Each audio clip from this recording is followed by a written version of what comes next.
Bonjour à toutes et à tous.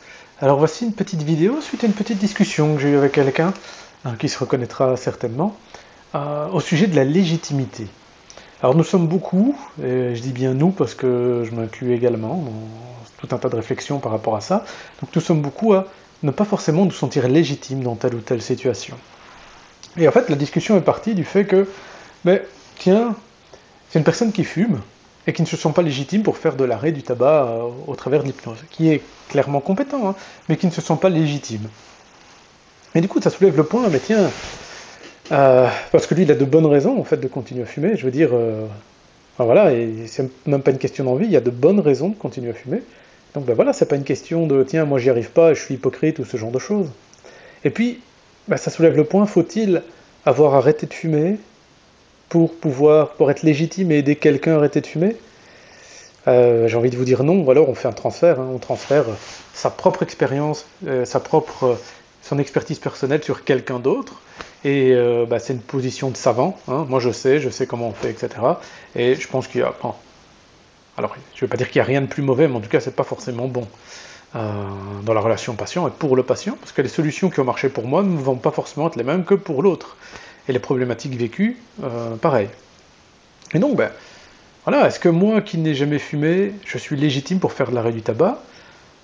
C'est une bonne question. Alors je vais vous répondre oui, parce que je sais que ce que je fais, je le fais bien, et je sais que ça fonctionne, donc oui.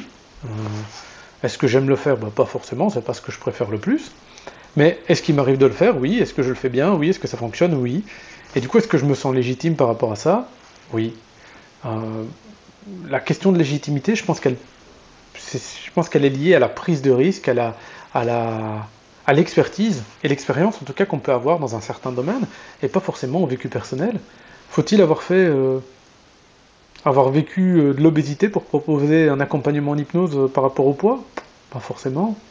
Faut-il avoir été violé pour travailler ce type de blessure? Non, pas forcément. Ou vécu de l'inceste, enfin je veux dire, je pourrais prendre n'importe quel exemple. Je travaille régulièrement avec le stress post-traumatique. Faut-il avoir vécu un stress post-traumatique pour aider quelqu'un à en avoir vécu? Non, non. Est-ce qu'on peut comprendre ce que l'autre vit? Oui, on peut le comprendre.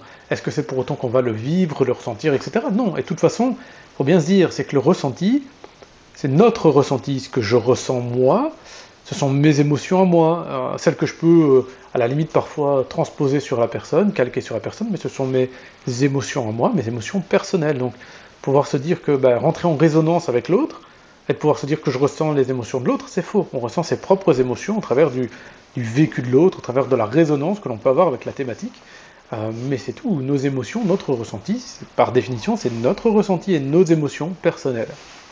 Donc, faut-il avoir vécu ce genre de choses pour être légitime? Non, je ne pense pas. Du coup, qu'est-ce qui fait vraiment la légitimité? Comme j'ai dit tout à l'heure, je pense que vraiment c'est l'expérience personnelle, la confiance que vous pouvez avoir en vous, en vos formations, en vos techniques, et de savoir si vous êtes efficace ou pas. En sachant que c'est pas parce que vous êtes efficace, je prends l'exemple, c'est pas parce que vous êtes efficace que vous ne pouvez jamais rencontrer de difficultés. Voilà, je l'ai dit, je travaille avec le stress post-traumatique et depuis de nombreuses années, enfin pas qu'avec ça, mais avec le stress post-traumatique, il m'arrive de temps en temps d'avoir des blocages. Et quand il y a des blocages, c'est une opportunité pour moi de revenir sur ma pratique et de pouvoir me dire, tiens, ok, avec cette personne-là, il y a tel ou tel truc qui n'a pas fonctionné. Qu'est-ce qui a bloqué? On peut aller plus loin. Je veux dire, c'est la remise en question pour surmonter les difficultés. Parce que comme dans tout, il n'y a pas de recette miracle. Alors oui, on a une recette, pouvoir se dire, tiens, ok, si je prends du sel, une pointée de sel, 200 grammes de farine, un œuf et un peu de levure, tiens, je vais faire une pâte. Ouais. Ok, parfois la pâte, elle monte pas bien. Voilà. Même si on a la même recette, parfois, la qualité de la levure est pas pareille, la chaleur de la pièce est pas pareille, la pâte, elle monte pas bien. Et pour la thérapie, parfois, c'est la même chose. On peut avoir une technique, et c'est pas parce qu'on a une technique qu'elle va fonctionner tout le temps. En fait, parfois, il faut pouvoir l'adapter. Il y a certaines difficultés, certaines choses qui passent avec telle ou telle personne. Et voilà. Et pour autant, est-ce que je suis légitime pour travailler tout ça? Oui, je le pense. Est-ce que j'ai toujours cru que j'étais légitime? Non. C'est pour ça que j'ai fait tout un tas de formations complémentaires.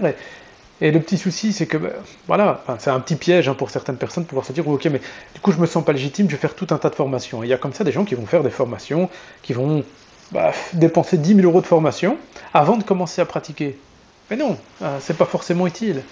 Ce qui peut même être intéressant, c'est de pratiquer justement pendant que les formations sont faites. Alors imaginons on fait une formation de base et on commence à pratiquer. Et justement, ça permet d'avoir une forme de supervision lors des autres formations que l'on accomplit par rapport à telle ou telle thématique. Mais est-ce que l'on doit être le meilleur du monde pour commencer à travailler? Ben non, parce qu'on n'aura appris que la théorie, on n'aura pas eu l'expérience du terrain. Et parfois l'expérience du terrain, ça change tout.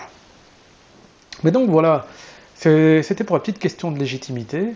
Donc, mis à part le cadre légal qui vous autorise à travailler telle ou telle thématique, le fait que vous vous sentiez à l'aise pour travailler telle ou telle thématique, et là je pourrais prendre un cas personnel, voilà, je sais que travailler avec les enfants, j'aime pas, je me sens pas à l'aise. Est-ce que je suis compétent? Oui, pour les enfants avec qui j'ai travaillé, j'ai eu de très bons résultats. Mais est-ce que je me sens à l'aise? Est-ce que je me sens légitime avec ça? Non, parce que je pense qu'il y a clairement meilleur que moi. Et donc voilà, clairement quand il y a des demandes, je les oriente parce que je sais qu'il y a meilleur que moi. Attention, il y a toujours meilleur que soi, mais clairement, et c'est pas mon champ d'expertise. Et donc voilà, ça fait partie des choses. Est-ce que je me sens légitime pour ça? Non. Pourtant, est-ce que je suis compétent? Peut-être. Voilà. Et c'est une question de choix personnel. Et donc, pour vous, c'est un peu la même chose. Il y a des gens qui vont peut-être se sentir légitimes pour faire l'arrêt du tabac, qui vont travailler avec ça. Il y a des gens qui vont travailler l'aide par rapport aux dépressions et qui vont se sentir vraiment à l'aise là-dedans. J'avais une amie qui travaillait dans un service dans lequel je ne pourrais jamais travailler, qui est le service de néonat. Et en tant que psy, elle travaille, quand elle est amenée à travailler dans le service de néonat, c'est quand ça se passe mal, c'est quand il y a des fausses couches, quand il y a des décès à la naissance, etc. Je veux dire, voilà, c'est dans les deux moments dramatiques. Moi, je sais que c'est quelque chose avec lequel je suis pas à l'aise. Alors que quelqu'un qui s'est fait agresser, qui s'est fait poignarder, etc., quelqu'un qui s'est fait violer, et des trucs atroces, moi, ça me dérange pas et je sais que je suis compétent. Mais donc voilà, c'est vraiment une question, je pense, de feeling personnel, de se sentir à l'aise avec une thématique, et pas forcément une question de maîtrise à 100% du sujet. Voilà. Parce que de toute façon, voilà, je pense que les grands experts pourront vous dire, ils n'ont pas un taux de réussite à 100%, jamais. Même, voilà, j'ai des idées en tête, je pense à George John Ardon, qui, dans ses bouquins, l'explique bien. Il a mis en place des stratégies d'action pour tel ou tel type de problématique, et il a de très belles statistiques, de taux de réussite qui peuvent aller à 80%, ce que je trouve très très bien. Mais donc il y a les 20 autres pourcents, en fait. 20 autres pourcents de ces patients avec qui cette stratégie n'aide pas, et avec qui il faut développer d'autres stratégies. Et 80%, c'est déjà très très bien. Et je pense que c'est clairement un super spécialiste dans son domaine. Donc voilà. Est-ce que c'est pour autant qu'il est légitime? Oui, je suppose que oui. Est-ce que c'est pour autant que, tiens, il y a meilleur que lui? Peut-être, j'en sais rien. Il y a toujours meilleur que soi dans tel ou tel domaine. Voilà. Donc, est-ce qu'il faut maîtriser absolument tout pour être légitime? Non, je pense que c'est une question de se sentir à l'aise avec telle thématique. Et c'est tout. Mais donc voilà, c'était pour la légitimité. Donc, n'hésitez pas à poser vos questions, à commenter, à partager. Vous-même, je sais que certains m'ont envoyé des mails pour poser tout un tas de questions. Si vous avez des questions, des réflexions par rapport à ça, n'hésitez pas. Voilà, passez une bonne journée.